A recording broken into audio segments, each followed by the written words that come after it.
We're gonna have less wires. For what? Okay. Because she's on her baby. All right, here we go. Hey, hey, have your test out in front of you. Let's go through that first. Just sit there That. and. There, that's what I want. All right, so test chapter 2. Okay, it was at a 44 points total. This first problem is worth 2 points, the next one's worth 4. It's how much work it takes to actually do it. You just had to get rid of the parentheses, add like terms, so it's 6i minus 1i, that's 5i's. Negative 2 and 4, that makes 2i's. Or 2, I mean, so 2 plus 5i. I was looking for an answer written in kind of that form. I had some people give me some really goofy answers, so that's it. That's what your answer should be. I had somebody tell me it was like 5 plus 7i. I don't know how you're doing that. I can't even do the math there. So, all right, moving on. Number 2, you had to multiply by the conjugate, so I had to FOIL the bottom first, outer, and last, and you get this. And this is a positive 9, because that's I squared is a negative 1. Negative 1 times negative 9 is positive 9, that makes 25 in there. On the top, the 12s cancel out, because that's a negative 12, and that's a 12. This makes 25, negative 25 i's, and the 25s would cancel, leaving you with a negative 1i. I would accept this or that. That's what I was looking for. But I had a lot of people like forget the negative sign. That's 4 and I, yeah. Yikes. All right, moving on. Number 3. This problem was almost set up. All you have to do is move the 2 across. The vertex is 3, 2. That's the vertex, so that's where I start, 3 over, 2 up. And we know we're going up because the, if you were to actually FOIL this out, it would be like an x squared, like a 1x squared. And that means it's a positive 1, so it's going up, and it's an x squared, so the tails go the same direction.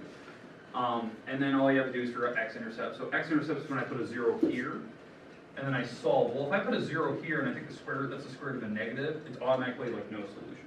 There's no x-intercepts, because did it hit the x-axis? No, because it was a square root of a negative. So, no x-intercepts. Y-intercept, look at 0 in here, that's a negative 3 squared, which is 9, and add the 2 over, which is 11. And that's where I should hit. And that was a terrible drawing, I'm going really fast. Okay, makes sense? That's what I was checking for. I think it's like 3 or 4 points, something like that. Moving on. Okay, number 4. This one's out of 6 points because you actually had to do some work. What you have to do here first, I move the 6 over with the y. This is a y. So I move the 6 over, rearranged a little bit. I didn't have to factor out any numbers, so that's fine. So half the middle is 2 squared root of 4, and I have to add that to both sides. If I add a 4 over here, that's negative 2. Break this up, that's x minus 2, x minus 2. So my vertex is 2, 2. And so I drew that, you can see that. I try to find the x-intercepts by plugging in a 0 here, and I take the square root of a negative 2, which means there's literally no x-intercepts because the square root of the negative is not real. And then the y-intercept, I put a 0 here, which is negative 2 squared, that's 4, and I add this across, which would make 6. And that's what you can see in my graph there. So it was almost the exact same graph. This is the last one. All right, any questions with those? Okay, first page, I believe, is out of 17. Okay, next page. What I was looking for, some description of where the tails are going. Opposites. Yeah, that was like a common word, like opposite direction. I had some people like to draw. That's fine. I'm cool with that. I was looking for where your y-intercept was, and I was looking for something about symmetry. So sometimes some people like put symmetry and put anything. Like they didn't write any words down. I had some people say no symmetry, or like they put an equal sign and put a slash to like no symmetry or something like that. So I try to interpret whatever you wrote. So this would have 3 points, 1 of each type. Number 6, you had to factor that thing apart. I'm surprised some people can't factor. You pull out an x, which is this. Some people have forgotten that. So when you pull out an x, it still has to be 3 items. And then this is the difference of squares. It's a perfect trinomial square, I should say. So x minus 1, which is this. And that means these are my 2 x-intercepts. 0, 1, and that balances with the power 2, 1.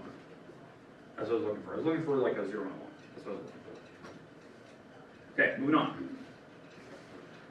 Number 7, you had to divide. You had to fill in the zeros. A lot of people who messed this up did not put in any zeros. Or forgot to put the zeros in the back here and continue. So, what do I take times the 2x cubed to make this? Well, x squared.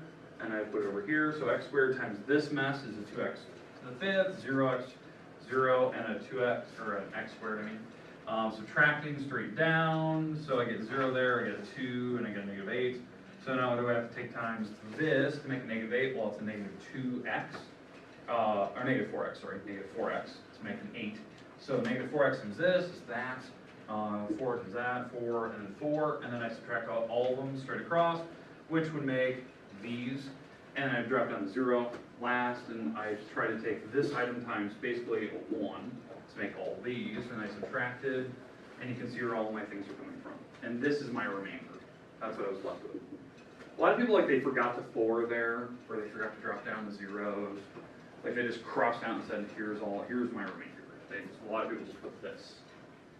But you gotta keep going. You have zeros in the back. You have to keep your rocket. It keeps going for a while. Okay, moving on. 8, synthetic division. I was really surprised. I was actually really pleasantly surprised that a lot of people like rearrange. That was like, I dropped a little hint at that you had to rearrange this mess. So that's a 1, that's a negative 6, a 1, a negative 6, and a 0. A lot of people forgot the 0, because there's no constant on that. And then the root that we're trying to divide is the negative 6. So then you drop down the 1, multiply by negative 6, drop this down, multiply by negative 6, drop it down, multiply by negative 6, multiply by negative 6, and that's what you get. And this is my answer. So this is my remainder, over what we're dividing by, and then it goes up constant x, x squared, x cubed. I had a lot of people stop at the negative 44 because they didn't realize you had to put the 0 back. You always have to fill in zeros. And if you haven't realized, all the problems I've given you up to this point have been all homework problems. Every single one. Okay, all right, moving on. Okay, finding possible roots on this problem here. So I did this chart, you didn't have to do this. So basically these are the numbers, I think the 6, all the factors of 6, all the factors of 2, and I stack them on top where those factors of 6 go on the top, and then the factors of 2 go on the bottom. So these are all the possible combinations I could have had that were all unique numbers. And I had to check, so I checked the negative 2 first, because I knew negative 1 didn't work. So I checked negative 2, and I did the division thing where I put these on the top, and I went straight down. I figured out negative 2 works. So when I got down to this thing factored apart. It was factorable, and those are my remaining roots. 3 and then positive half. All right, and 10, you had to graph 7-step method. So it has an x-intercept at positive 4. It has, if I factor this apart to this, it has two vertical asymptotes at 3 and negative 2. So it's automatically not symmetrical, I can tell you that. And then what you have to do is, I have the y-intercept, plug in zeros everywhere, and this is my y-intercept, it was like 2/3, so like that, positive 2/3. And all I had to do is plug some numbers over here into the formula, see what it was giving me, negatives, and it got really low at some point. Put some numbers in the middle, it gave me some positive numbers, both sides of that.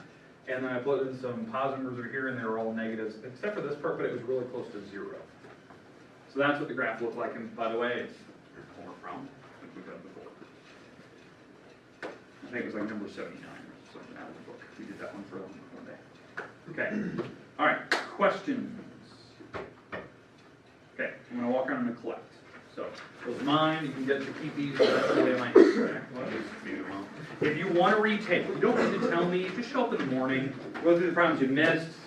We can make up problems to make sure that you can practice again. If you're happy with your score, stick with it. But if you failed, or you're not happy, just come in the morning, we'll go through any problem that you want. But remember, that test that you're going to get, because you have a retake on this, will not be the same test. It will be different. It won't be any easier or harder, it'll just be different. It'll just put different numbers in there. So you have to prove that you can do it. You have 1 week from today if you choose to retake. 1 week from today if you choose to. Okay, make sense? Okay. All right, let's go to practice semester tests. Now you'll get one of these on Thursday this week. So like Thursday, Friday, you can actually kind of work on it. And we're going to go through most of this stuff in class. My goal, since there's only 11 questions, we're going to do about 3 questions a day. That's all we're going to do. 3 questions will be done. Very, very nice and easy. Okay, yeah, so these are the parts I'd like you to put in your notes. We're gonna do 3 problems today if we have time. If we don't, we'll pick up tomorrow and kind of finish. My goal by tomorrow is to get through 6 of them. So we're not actually getting the review. We are Thursday. You will Thursday, so, because they deliver Thursday.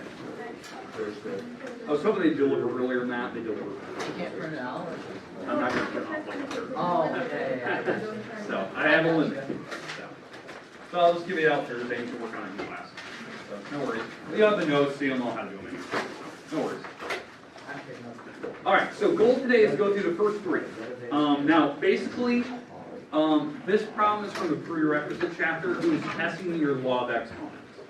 So, can you multiply things together? A type of problem I could put here, I could put a power on one of the parentheses. So if I put a power on something, like let's say it's something like this, and I put a power on it, you'd have to distribute the power to everything. That's a rule if you have a power, or you can make 4 parentheses and like put them all together.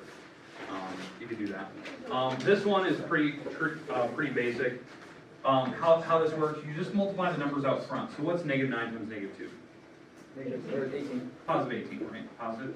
And then the x's, you just add those together. So how many total x's do you have? Well, that's 3 and 6, so that makes a total of 9 x's.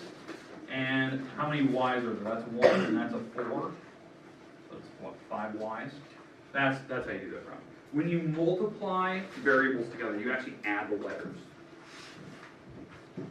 You actually add. Because really the only thing you can do is you can only multiply the actual whole numbers. That's really the only thing you can do on that problem. You just throw all the letters in the back and they just combine. Does that make sense? Because we don't actually know what the x is. Okay, do you think you can handle a problem like that? Now again, what I would do if I was like, I need some practice, I'll go back to the prerequisite chapters, find where the law of exponent was. I think it was section P.2 out of your book, and try a couple. Try a couple of the odds, check the back, see if you can do them. That's what I would try to do. Okay? I think it's prerequisite section, I think it was like section 2, pretty sure, or section 3. So I'll just go back, I'll try a couple of them, and I'll try some with power. Okay, think you can handle that? Yep. Oh, I suppose. Let's move on. Let's move on to number 2. Okay, now this one, I believe this is from the prerequisite chapter, the 3rd section. It was testing your knowledge, could you simplify square roots, radicals? Do you know how to simplify them? Even if they're powers of 3s, like cube roots or square roots, can you break them down to simplest radical form? And then can you add and subtract them? So that's what I'm testing you on. So, I mean, this problem has everything. You're literally simplifying a radical and then subtracting them together. So, how we simplify cube roots. This is like the easiest way that I think I'm gonna show you by Gon's method, the way that Mr. Gon does it. So, cube root, I'm doing the first one. What are all the numbers that multiply to give me 24? 12 and 2, okay, so 12 times 2, and then the x and the y times y, right? And then the 12 can break up even further to be 2 and 6, and then the 6 breaks up to be 2 and 3, right? Okay, so that's like every number that can multiply to give you the 24. I broke it down as far as I could. What you do when you have a cube root, you circle when there's triples of something. So was there a triple of something in here? Yeah, there's 2's and y's, right? So when you have a cube root, this is the way Mr. Gon teaches. He goes, okay, cross out 2 of them and kick 1 out of the house. You cross out 2 of them. You cross them basically all of them out and kick 1 out. Okay? So the y's, cross 2 of them out, and guess what happens? Kick 1 out. So the y's on the outside. What's left on the inside, though? What was something I didn't cross out? The 3 and the x. Right? Those never went away. Okay, so that's the first, that was this radical. That's if you're doing it by cube root. If you're doing it by square roots, you circle pairs, like 2's of them. That's why I look at the index number. That's how many you need to circle. Okay, the 81, what are numbers that multiply to give me 81? Yeah, 9 and 8. No, you're not right, 9 and 9. You're right. So it's 9 times 9. And then the 9's can break up to be, what, 3's? 3, 3, 3, and 3. Those are all the numbers that multiply to give you 81. I broke it up as far as I can. Is there a triple in there? What am I by triple? This is what the index number tells me. Is there 3 of a kind in there? Yeah, there's 3. Cross 2 of them out, kick 1 out. So there's a 3y out there. And what was left on the inside that I didn't cross out? 3x. So what I'm left with here is I'm left with 2y cube root 3x minus 3y cube root 3x. And what you have to make sure of when you add subtract, do they have the same variable and radical behind them? Do they have the same variable and radical? If they do, then you can actually subtract the numbers out front. So what's 2 minus 3? Negative 1 y cube root 3x. That's your answer. That's what you should be doing. That's how you add or subtract radicals. You simplify them, and if they have the same variable and radical, then you now add or subtract them together. You just add or subtract the leading number out front. There is always a number out front. It's either a 1 or something. I think this one had 2s and 3s. Okay, make sense? Like how you do that, Ron? I guarantee you on problem number 2 on that semester test, it'll be some type of radical you have to simplify and add or subtract. It'll be something like that. I can't guarantee it'll be a cube root, it'll be a square root, but it's going to be something you can simplify and maybe it adds or subtracts together. Because if they're different here, then this is your answer. You can't go further. It's only when they match you can actually go further. Okay, we go to number 2. Okay, last problem of the day. And I don't know how much time we have left. I don't know what time we're at here. Bell goes off, we'll just continue. Okay, number 3, this is I believe the last problem on this page. Okay, on this problem, you're answering a series of questions about that graph. And this was from chapter 1. Like, what was the main thing we were supposed to learn in chapter 1? Well, domain and range, X-Intercepts, and substitution. We did a lot of substitutions stuff. We did a lot of those homework problems. And that's what I was trying to think of. So like this problem that we had on one of our practice guides, like perfectly summed up everything we were supposed to learn in chapter 1. So, domain. What are all the X numbers I was allowed to plug into that graph? Is there any numbers I'm not allowed to do? Is there a hole in the graph or a break in the graph? So no. So that's literally every number from the left to the right side. So the domain is you could write this as all real numbers or go from like negative infinity up to positive infinity, like interval notation. That's domain. You can write all real numbers. I'm totally fine with that. Okay, what about range? What's the lowest y number? Because that's range, right? Negative infinity up to 4. So negative infinity up to positive 4, and did I stop at 4? Yeah, and I include it, so it's a bracket. Notice, small number up to the big number. Small to positives. So domain is X numbers, range is Y numbers. Okay, what about X-intercepts? Did I hit the X-axis anywhere?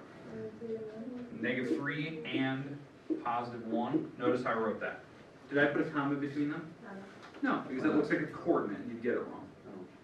If you put a comma between them, I'll literally count it wrong because it looks like a coordinate. Really? Yeah.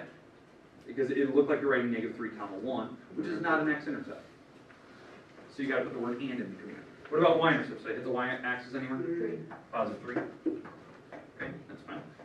And if you want to give me the coordinate there, fine, but I don't require it. Just do that so you don't have to make a mistake. What about the last one? Find the values of these question marks.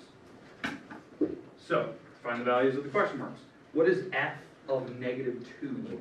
So, what I mean by this, where's your function at when x is a negative 2? So, here's negative 2 on the x-axis, agreed? That's my x number. What is my graph telling me at this exact moment? 3.5? You just guessed me. It's about 3.5. Okay, what about f of 2? So this is my x number, right? Where is it at negative, or at positive 2? Negative 5? There, that's it. That's what you do. You look at the graph and tell me, okay, at that spot, what is my graph telling me? It's telling me this number. So these numbers are my x's. I want to know what the y number is. Where is it hitting on the y-axis? Okay, questions? That was perfect. Okay, tomorrow, we'll do the next one. Then we'll do 3 after that. Friday, we should be done because we only have like 2 questions. 4th period next Friday. 4th period. Alright. Okay. This semester test should be easy. It's 11 questions. What? Kid, right? What are we doing this year? We're getting the semester review. Is it done? Well, you actually have to read the stories. I didn't read one of the stories. Yeah, for all test. I haven't read a single one. I haven't read any correction in my class thing, because Well, I understand like the story about the The guy. only one I got was The the old guy guy? where he got on the That boat. says you That's did it. regular. I should have. We read that one? Unless you do the Maybe it's story. the answer, maybe it's the- I might go. It's the one where he gets on the boat and he makes his list to do good. Alright, I never read that one. alright, just $10. That one's not on the list for semester quiz though.